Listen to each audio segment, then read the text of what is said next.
Two guys, that's Zeke, that's Smitty, I'm Chris Miles, but this is the original unicorn, our guy, Kristaps Porzingis. Thanks for being in studio here with us. Now I want to start with the fact that how healthy you've been this season, how many games you've played. I know how much you've struggled to be on the court this much. How great is it this season for you to be able to contribute this much with this team this year?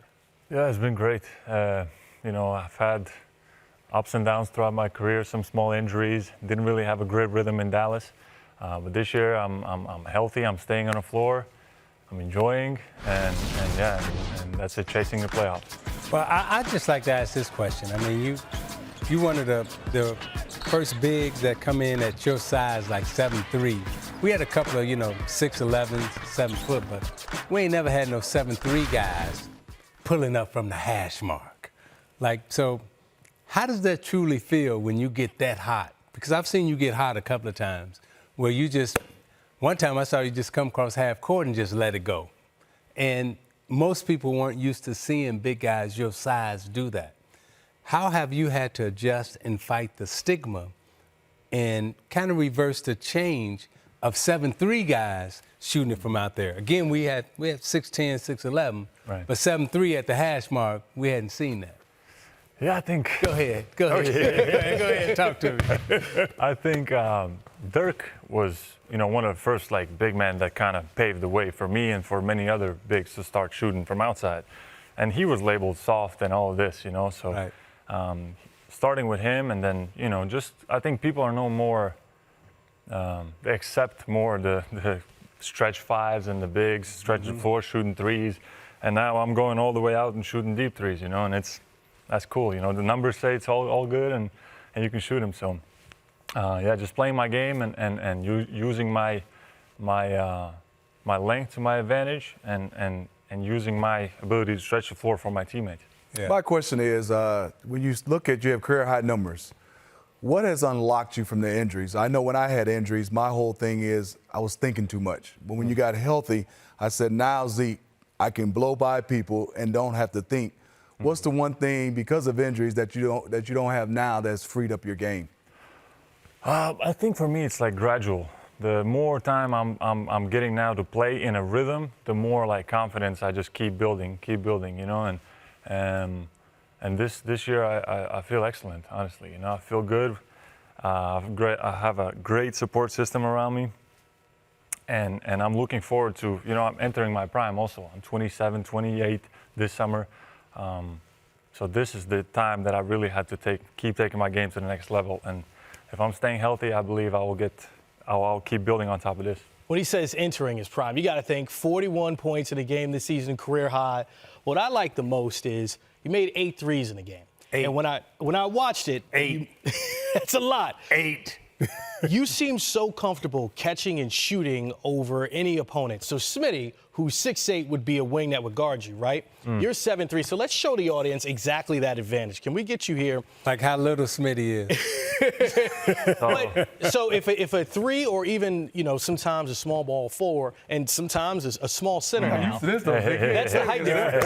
This is easy foul, So show us, if you were going to shoot right over Smitty, that advantage you have. So Smitty is he's too small to guard me, honestly. So what I would do, I just get the ball here, I don't need to do too much. I step into your legs right here, and then boom, I can play from here. You know what I mean? And even if I decide to shoot over you, it's most likely you're pretty big, but most likely gonna be, bam, it's gonna be cash, Or I'm gonna get hit on the elbow. Our producer says foul on the play. Those would be free throws for Chris. A little bit on the elbow, yes. But Smitty, you had an interesting question about how you were crowding him, how comfortable you are with handling the ball in those situations. Well, I usually, like Isaiah talked about being 7'3", but watching you, it seems like you said, is a lot of big guys, they do this, Zeke, when a guy, if Zeke was guarding me, the first thing is most big guys put it up.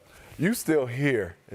Were you a guard when you were growing up? Did you play a lot of guard? Because you don't get rattled with pressure. Then that's the one thing I like about you, because most big guys, they get to turning, they raise, and they get to falling backwards. You still, I call it, applying pressure. It's this way. like you take the challenge. It's like you say, you really want this? Yes. Yeah, like you want some of this? Right. Yeah. And I think even like from looking from my rookie year until now, I had Marcus Smart guarding me my rookie year. I couldn't do anything against this guy. Like he was all up into me, like physical.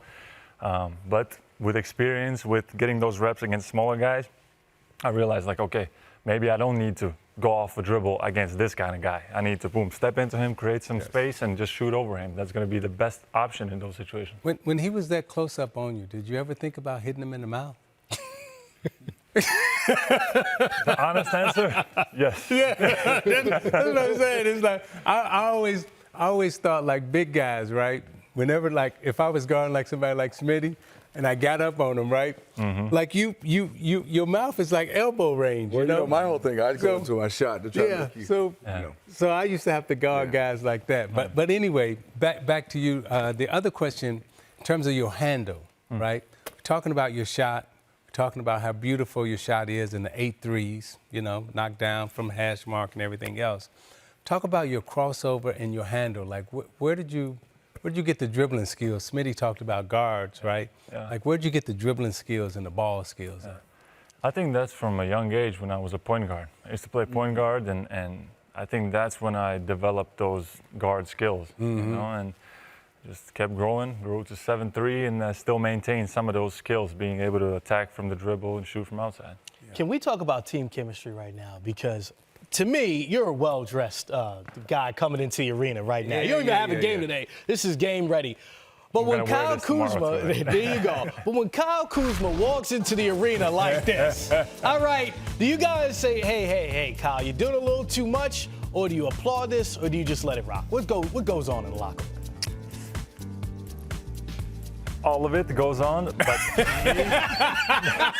me personally, I am one of his biggest like hype men. I love what he's doing because he doesn't care. Like that's him, you know what I mean? He's showing off his personality. He's doing all this crazy stuff, and I think it also shows on the court the way he plays. Like it works for him. So you're the problem. Do you keep hyping him up? Yeah, so he's the hype man. I'm one of the biggest hype mans there is. Got you. Well, you got to come back, man. We appreciate it. Yeah, that was too fast. I didn't like feeling that small either. But now you know how I feel all the time. Oh, yeah, I do. Like all the time. Well, look, Wizards, you guys had won 9 of 13 before the All-Star break. Hopefully you get back on that trend again and make the postseason. Kristaps Porzingis, we appreciate you stopping by the studio. Thank you. Thank you, guys. Thank you. Appreciate it. Yes, Love you, brother. Oh, man. Appreciate you, gentlemen. Yep. I don't like being small. 76ers Heat coming your way at the top of the hour. James Harden and company. They've been cooking at home. Tip-off at 7 o'clock here on NBA TV. I saw you looking at it trying to steal it. I was going to get you cooking. No, you had it. I got KP behind me now.